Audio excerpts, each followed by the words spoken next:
et sœurs, j'espère que vous allez bien, chers chrétiens, chers amis, j'espère que vous vous portez bien. Alors ça fait bizarre parce que normalement demain on doit se retrouver dans l'assemblée avec les chrétiens, mais on est confinés, on est là chez nous avec notre famille et tout. Normalement c'était moi qui devais vous apporter la parole demain. J'avais pour objectif de parler sur être des modèles en amour. C'est dans 1 Timothée 4, verset 12, où l'apôtre Paul nous encourage à être des modèles, à impacter les gens par notre amour. Et c'est ce que nous pouvons faire aujourd'hui. Nous avons l'occasion, par ces temps de confinement, nous avons l'occasion de continuer à nous aimer. Et la parole de Dieu nous encourage là, il nous demande d'aller de stade en stade. Il nous dit dans 2 Pierre 1, verset 7, ajouter à la piété. La piété, c'est l'attachement à Dieu. Il dit ajouter à la piété, à l'amour de Dieu, ajouter à la piété l'amour fraternel, l'amitié fraternelle. Ajouter à la piété le fait d'aimer les frères, d'être bon avec eux, d'être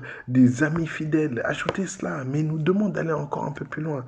Ajouter à l'amitié fraternelle l'amour. Et l'amour dont Dieu nous parle ici, c'est l'amour que lui, il a.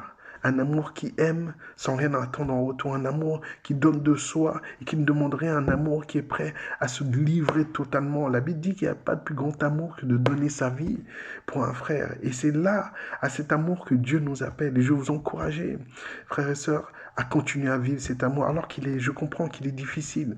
On ne se retrouve pas.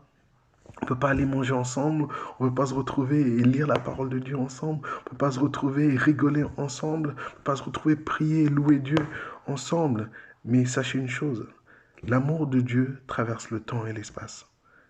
L'amour de Dieu n'a pas de limite, l'amour de Dieu n'a pas quelque chose qui l'empêche d'agir.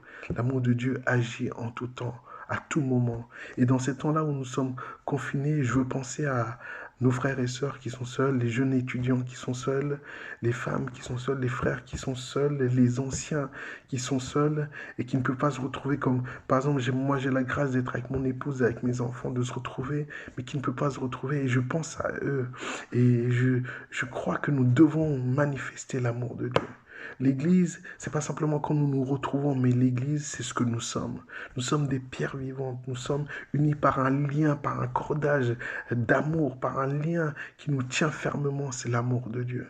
Et je vais vous encourager à continuer à le manifester. Je vais vous encourager à continuer à vous appeler par WhatsApp, à faire des appels vidéo, et vivre des moments ensemble, parler, prier l'un pour les autres, chanter ensemble peut-être. Je vais vous encourager à continuer à vous aimer fort. Et si l'un a besoin qu'on aille faire des courses, n'hésitez pas à appeler le numéro. Si vous avez besoin qu'on prie pour vous, n'hésitez pas à envoyer un email, vous le verrez par la suite.